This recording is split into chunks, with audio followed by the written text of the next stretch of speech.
Hello and welcome to all the men and women of the West. I'm Joe. Today I'm going to be discussing a topic that has long challenged and tormented many souls and readers of Dragonlance. I am about to embark upon one of the ultimate quests. No, not the quest for the Holy Grail. Something more elusive, more rewarding, grander, more tragic, more heart-wrenching, more heartwarming. And at this point, I'm not making any sense whatsoever. I'm about to give you my view on the Dragonlance book reading order. This video is mostly for those who are fairly new to Dragonlance, or are otherwise trying to get in, and they're going, well, there's almost 100 books here. How do I get into this? I'm just going to tell you how I came to Dragonlance before I get into the order.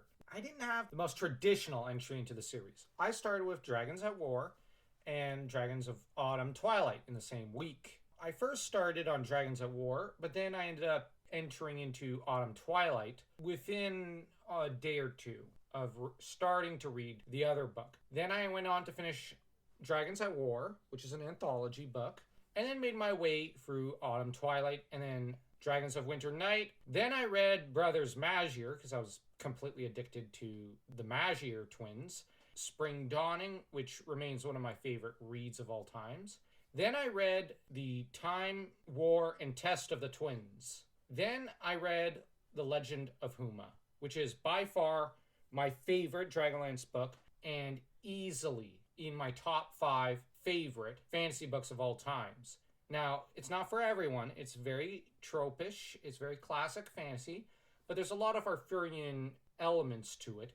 Some Greek mythology that seems to have seeped in. And honestly, when I first came to it, I was a pretty suicidal young 13-year-old or 14-year-old boy. Reading this story about heroism, about a knight who had fallen into semi-disgrace and raised himself up to being the greatest knight in history, to a position comparable to Eärendil from Tolkien's mythology, was rather inspiring. So if Richard Knack, if you are listening to this video, thank you for saving me, and thank you for your excellent masterpiece. This book is one of the greatest, I think, ever written in the fantasy genre. So I doff my cap to you. As to your reading list, well, I don't suggest going about it the same route I did. Now, I did end up after HUMA making my way to the second generation books through War of Souls and then into the Age of Mortals, and then I doubled back to the Beginning of Time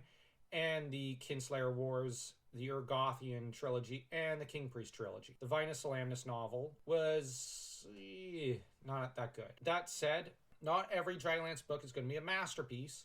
Not every single one is going to be terrible. But when Dragonlance is great, it's wonderful. When it's bad, it's terrible. But it's best not to linger on the terrible, because the good far outweighs the bad. Let's get started on actually starting the recommended reading list. I would recommend Dragons of Autumn Twilight, and then Winter Night, then Spring Dawning. You start with the Chronicles, and the reason for this is that these are essentially the episode 4, 5, and 6 of sorts of fantasy fiction in a way. It is to Dragonlance what those mentioned movies are to Star Wars. So you kind of do have to start here. They're very tropish. The writing is not as good as it'll later be in later books. I still find Spring Dawning wonderful reading, but that's just me. As for the Legends trilogy, this book series should come next. It's the most iconic Dragonlance story in a lot of ways, right after maybe The Legend of HUMA, and has a very doomed romance, and it has twins being manipulated and manipulating in turn. They're warring against each other. It's very iconic. There's even a Russian musical about it, so maybe give that a listen to. I sure will someday, but I haven't yet. I haven't had the time. Although the thought of Raceland breaking into song is enough to send me into a fit of mad giggles.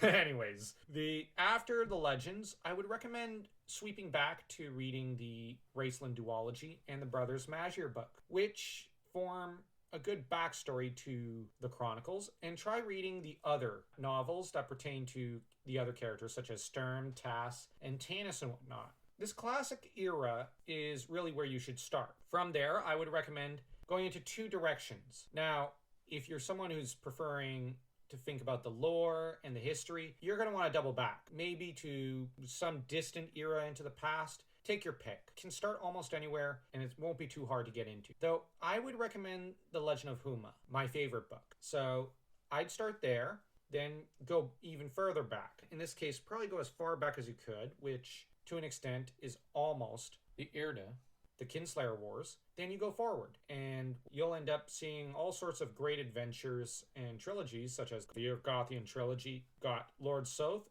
who has a standalone novel. It's a pretty good read, if a little haunting and frightening in some ways, just in the moral collapse of an already immoral man. And you've got also the King Priest trilogy, which is a political thriller and drama, which is one of the best reads in Dragonlance history. Seriously, the climax is one of the most horrifying and awe-inspiring sights. It's essentially Dragonlance's fall of Numenor, and it's almost on a grander scale, and it's just horrifying what ends up happening. At the same time, you get where the gods are coming, so it's really well written. And then you're going to want to move through the Age of Despair and well into the sequel era. If you want, you could even stop on by the classical era and for a good reread to refresh your memory. Now, that said, for those who are going in the other direction and, well, you're not tempted by prequels, I still recommend a good read of Legend of HUMA. And let's go!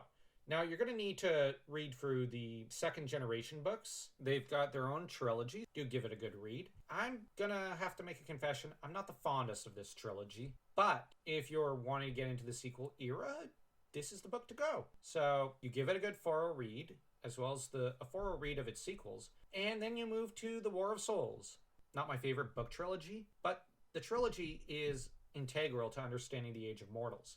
From the Age of Mortals, you're going to find that you've got a lot of places you could go. One of my favorite books is Gilthanas' Odyssey, wherein, well, the story of Gilthanas in this age, the last of the heroes of the Lance, wanders through the scarred landscape of Ansalon in search of his long-lost lover, Silvara. Then we've got the Minotaurs trilogy is a great place to go. It's one of my favorite Dragonlance reads. And then you're going to go to Ogre Titans, which is my favorite read of reading material from the Age of Mortals. And to be quite honest, when Weiss and Hickman announced that they were rebooting Dragonlance, I have to admit to a certain sorrow. Really loved Goldgrun as a villain, and I absolutely loved some elements of the Age of Mortals. Some things I didn't like, some things I did love. So we were losing quite a bit of good literature along the way.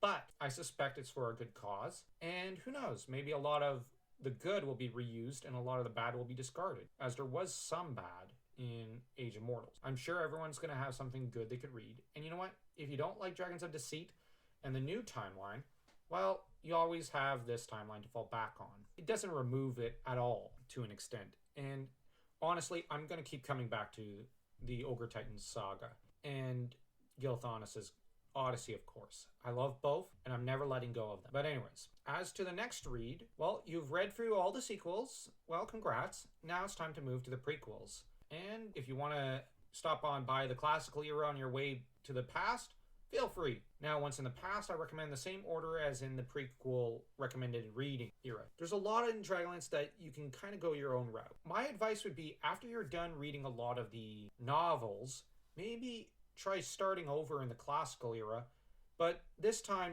read the comics, the 80s comics and 90s comics alongside the original classic Chronicles books, which alongside the Lost Chronicles are a great set of reads. So while you're reading all the Chronicles comics, which give a lot more material and background to the War of the Lance, and that's my guide for reading Dragonlance books. Tell me what you think. Do you disagree with where I put things in the timeline? Do you disagree with me deciding, well, there's two ways to go? Feel free to tell me. Now, if you agree, tell me why.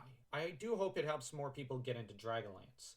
And I'm not trying to confuse you. It's just this timeline is pretty confusing. So I hope I've helped you out. And if I have, maybe you can help me out by giving me a huge like on this video, as it really helps the channel. And if you're really grateful, smash that subscribe button like you're Kitiara on Sky trying to smash the High Claris Tower and Sturm to itty-bitty pieces.